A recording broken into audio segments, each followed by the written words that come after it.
This is RTV6 News at 7, working for you. We begin this Monday with a Storm Team 6 alert in central Indiana. Good evening, I'm Rafael Sanchez. As you can see, the radar is lit up. Our tower cam could use a wiper. Chief Meteorologist Kevin Gregory with the latest. Kevin, what's going on? And wet streets are a good thing. Boy, did we need rain. It's been a week for most of us. We had a 55-mile-per-hour gust, though, as the storms came through the Indianapolis area, picked up just under 0.4 of an inch of rain. That area of rain is exiting eastern Indiana, Portland to Winchester to near Richmond.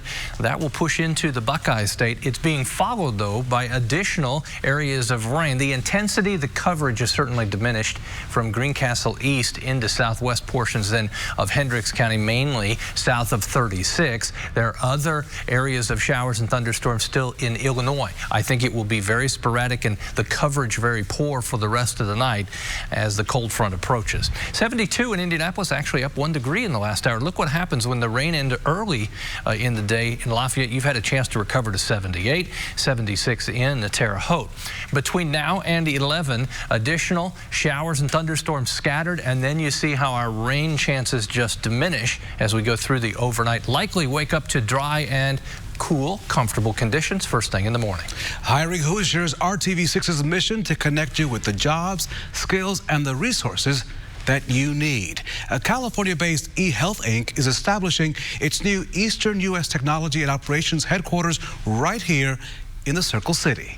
The private online health insurance exchange says it plans to employ up to 500 people by the end of the year 2023. Governor Eric Holcomb says the state has been working to make itself attractive to companies like this, and he believes it is paying off. And clearing 6 figures, that keeps them here. That makes this state sticky. We need more of these opportunities, not less. That's why we're going to continue to invest in our people and in our infrastructure platform and make sure that our economy stays attractive, because that's what grows the pie, not the revenue pie, and that's what enables us to skill people up. eHealth says it will invest over $10 million to establish its location at 9190 Priority Way West Drive. That's up on the city's northeast side near Keystone and I-465. Tonight, words of appreciation are pouring in for Dan Coates.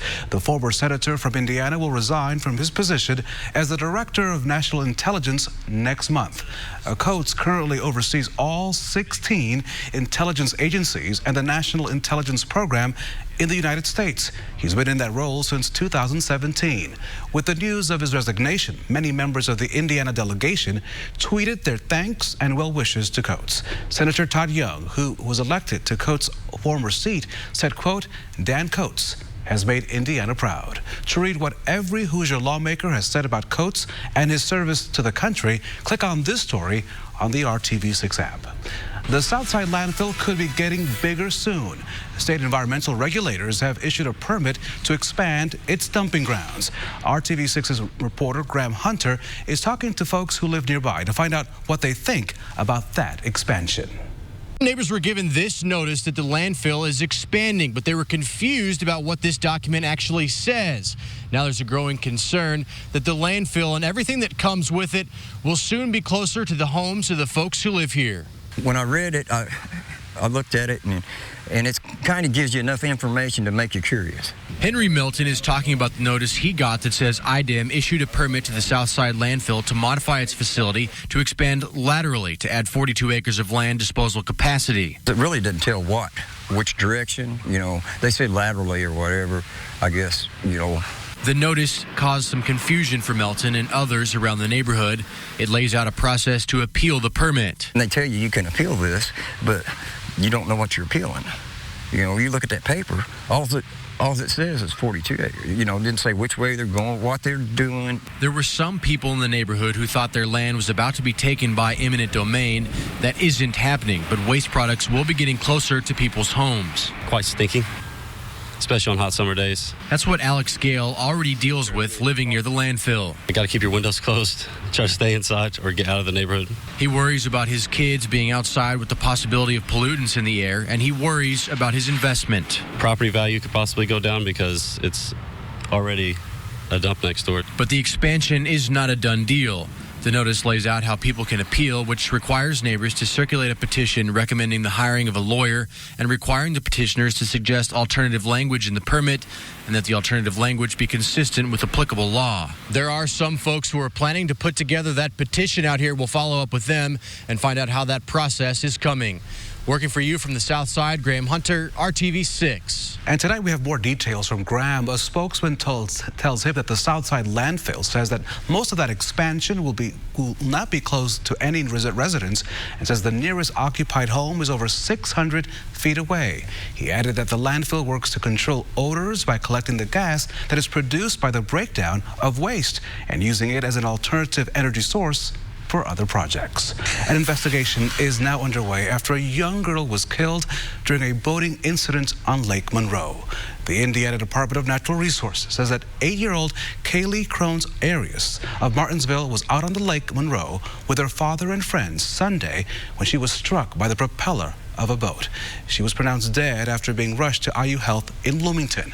We don't have details on what led up to this, but investigators say the girl was wearing a life jacket at the time of that incident. Investigators need possible witnesses to come forward after a young woman's body was found in the grass near the playground of a Southeast Side apartment complex. Metro Police say the call came in around 7 this morning, alerting officers to a female lying in the courtyard area at Sawmill Apartments. That's off of Sherman Drive near I-465 and the I-65 interchange. Investigators say the young female adult had suffered severe trauma, and they hope someone saw something. As you can see, there's a lot of apartment buildings. Someone may have seen something, heard something, anything that triggers a thought, or you might have woke up in the middle of the night, early this morning.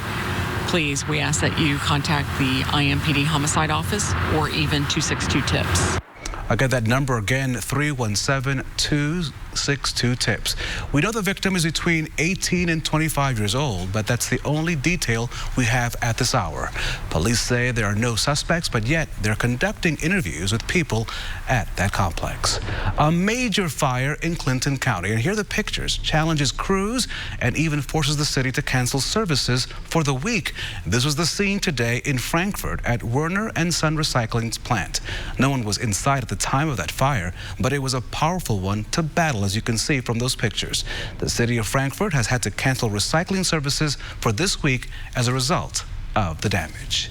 We have an important traffic reminder for you as of this Monday evening. All lanes of I-70, both eastbound and westbound, are now closed between the South Split to I-465 on the west side. INDOT posted pictures of crews getting to work Friday night as soon as the closure went into effect. Now, to get around the closure, give yourself plenty of time, and please follow the detours. If you're coming from the airport or the west side, get off of I-70 at I-465. Take that around to the south side to I-65, then head north on 65 to the South Split downtown. If you're leaving the downtown area at the South Split, continue southbound on 65. Take I-465 west and then connect with I-70 on the west side. With all of this construction and added traffic, the city and state police will be keeping a close eye on things, and also a lot of information. We have it all for you on the RTV6 app for you to follow. Meanwhile, 2 other projects are wrapping up. INDOT says I-65 southbound from I-865 to 4 I-65 will open by 6 a.m. tomorrow, and so will 65 southbound from the North Split to the South Split. Again, a lot to remember, all of it on our website, theindychannel.com. This week, kids will walk back to the classroom looking pretty good. The students sat down in the Master's Touch barbershop chair for a free haircut today. This is a yearly event by New Direction Church, who teamed up with Master's Touch Barbershop and Kenny's Academy of Barbering. About a dozen professionals helped out with the buzzing and the cutting. The pastor of New Direction Church says it's vital for kids to return to school feeling confident and learning some lessons along the way. You have a chance to really impact children for their entire lives because they'll remember the generosity we showed. And it's also some mentoring moments. We kind of get to speak into the lives of the kids and just put them in a good position as they go back to school. Pastor Sullivan says they plan to continue to provide these free haircuts for years to come. And best of luck to all those young folks as they head back to school. Next on the news at 7, one demographic is 800, you heard me right, 800 times more likely to get this kind of cancer. Now, doctors are now pinpointing which adults need to be on guard. Details next on the news at 7. But first, let's check in with Kevin. And rain has returned to Indianapolis. You can see it right downtown, back west along Interstate 70 and US 40. We'll talk about other spots that can expect more rain this evening coming up. Diabetes.org/Indiana Tour. This is RTV6 News at 7, working for you. So the sun is still strong this time of year, which could mean danger, especially for young women. A new study by the American Academy of Dermatology shows that young women between the ages of 18 and 39 are 800% more likely to get melanoma. 800%, the deadliest form of skin cancer, that being melanoma. But experts say it's not just the sun. According to doctors, one of the biggest reasons for this data is indoor tanning beds. The co-director of the University of Arizona Cancer Center says getting melanoma is more common in tanning beds because laying in the bed is direct exposure to UV rays over a short period of time. One visit to an indoor tanning salon increases by 20% your risk of melanoma. That the association between UV exposure, sun exposure, and skin cancer is so strong. If you question yourself, why are we doing this? It's stronger than smoking and lung cancer. That is eye-opening. Doctors say you can decrease your chances of getting skin cancer by reducing your activities outside, especially between the hours of 9 a.m. and 2 in the afternoon when the sun is most prominent. And also consider skipping that tanning bed. Back here at home, rain and heavy winds likely caused this large tree to fall on a home in the 1100 block of Delray Drive. That's on the city's west side in Wayne Township. The Wayne Township Fire Department says the two-story home sustained serious structural damage, as you can see from the picture there on your screen. Good news, the people living in the home and the pets, they all escaped. We're told that everyone is safe after EMS checked them out. Now time to check your forecast. And Kevin, proof again that when we have these strong thunderstorms that they can produce damage, and you have to be aware. Yeah, and so many trees, ash trees, for example, are weakened. I don't know the specific one on that, but you had 55-mile-per-hour gusts at the airport. That was with the line of storms that moved through the metro at about 4 o'clock. Look what's ahead. Hopefully you've had some rain or will still get some between now and tomorrow morning because we're dry Tuesday through Sunday. Our next best chance will come a week from today. It's been a week since we had our last rain, and hopefully you picked up some of that. The showers are exiting eastern Indiana. This is an expanding area of rain, not nearly as heavy. No lightning associated with this, but from Danville down to Martinsville, right through Mooresville and the southwest side of Marion County. This will continue to push to the east. There are other thunderstorms. They're isolated, as you can see in eastern Illinois. The cold front that will change our wind direction to the northwest still has to pivot through central Indiana tonight. That may spark an additional downpour or thunderstorm, but again, most of us will not see too much in the way of additional rainfall. We're right in between the departing area of rain off to the east. Out ahead of that, temperatures are in the 80s. When you've had the rain, you cool off. 74 in Richmond, 72 in Indy. A break from the rain in the afternoon allowed temperatures to warm back up in Lafayette. Tonight at 11, not much happening, an isolated shower or thunder shower. As we go through the overnight, same can be said. Spotty downpour. Then we set the stage for drying out, cooling off, and lowering the humidity. Tomorrow, 83 degrees. Wednesday, probably the best day of the week because of the combination of sunshine, low humidity, and a temperature at 81. As we get later in the week, we'll warm back up. 11 o'clock tonight, the wind is still out of the west-southwest. Then as we go through the overnight, becomes more of a northwest wind. That will ensure temperatures tomorrow are cooler. It will lower the humidity, and with that, when we start to dry things out, we'll end up with more sunshine in the afternoon. More cloud cover in the morning, 82 or so for the afternoon high.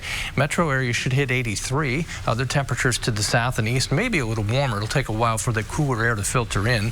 Typically, it's the second day after a cold front when temperatures are their coolest. Through the afternoon tomorrow, a spotty shower, but I think most of us will stay dry. On Wednesday, temperature 81 in the afternoon, lots of sunshine around. Temperatures as we continue into the afternoon hours below average. Overnight low temperatures, they'll be in the low 60s. A nice stretch of weather after tonight's scattered thunderstorms. No more rain until next Monday.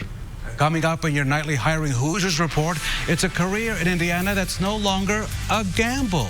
The change in law that now means hundreds of new jobs in our state. Plus, a local academy gets a big boost in its quest to put kids on the path from classroom to career. Hiring Hoosiers next and only right here on RTV6. HoosierPark.com for more information. RTV6 is Hiring Hoosiers, our initiative that connects you with careers, skills, and resources. And we're helping employers in our reviewing area get the word out when they have jobs to fill. Tonight, RTV6's Mark Mullins may help you hit the jobs jackpot. He explains how a change at the State House opened up hundreds of positions at two of Indiana's largest casinos. At Harrah's Hoosier Park Racing and Casino in Anderson, you'll find bright lights, slot machines, and electronic table games. What you won't find are dealers dealing playing cards for blackjack, or a craps table, or a roulette table. But come January 1st, things change. At the stroke of midnight, we'll be able to throw our first dice out and have our first bit of table games in the state. We've been trying to get this for a long time. Managers at the state's two racinos are gearing up for this big transition thanks to a change in state law, allowing sports wagering and live dealers at table games at racetrack casino combination facilities. The addition of a couple hundred additional jobs at Harrah's Hoosier Park has to be great for the community. These aren't only jobs, these are very well paid jobs, as we've gone out and guaranteed the $20 an hour wage, including tips. Caesars Entertainment, which oversees Harrah's in Anderson and Indiana Grand Casino in Shelbyville, aims to hire hundreds in the coming months and train them on the table games and sports betting so they're ready for the change in law on January 1st. I'll tell you the one thing that I'm looking for, and that's individuals that come with a wonderful attitude and a great personality. That's the number one thing that I'm looking for. With anything else, I believe that we can train you to do that. For the workers already employed here, this could be a jackpot opportunity for advancement. Take Dustin Hepfer. It's a pretty exciting time. He's a digital cashier at the electronic game table. Dustin's been working here for 11 years, but he's got his sights set on one of these new live dealer positions. You know, you get the butterflies, you get the anxiety, you get everything that comes with change after, you know, doing the same job for 11 years. And then you wake up one day and it's like, whoa, we're going to have live cards. I got to get ready for it. He hopes to land the new job, knowing it could ease some struggles. This takes a person that could, you know, possibly work two jobs here or anywhere else to making the living off of just one job. But if you ask Dustin why he keeps coming back day after day for more than a decade, he'll show his hand. The number one thing is family. It's always felt like a family environment for the 11 years I've been here. Working for you in Anderson, Mark Mullins, RTV6. Mark, thank you so much. And let's put this in perspective. State lawmakers, they passed a bill allowing live dealers at racinos as a means to make Indiana's gaming industry more competitive with neighboring states that allow table games as we speak. Now, Caesars Entertainment offers paid training and is hiring for its properties in Shelbyville as well as in Anderson. Caesars needs table game dealers, supervisors, and trainers. It also wants to fill positions for its sports booking side, including ticket writers. Now, we provided links to the career pages of both Indiana Grand Casino and Harrah's Hoosier Park at our website. You know it, hiringhoosiers.com. A part of Hiring Hoosiers focuses on classroom to career, preparing young minds to be the workers of tomorrow. One school has gotten some help to do that just this week. Phelan Leadership Academies has been awarded a $125,000 grant from the Glick Fund to build a college and career readiness program that will serve students at James and Rosemary Phelan Leadership Academy. The school's programs help both students who want to take a path to college and those who want to go directly to work in the future. You're watching the news at 7, only on RTV6.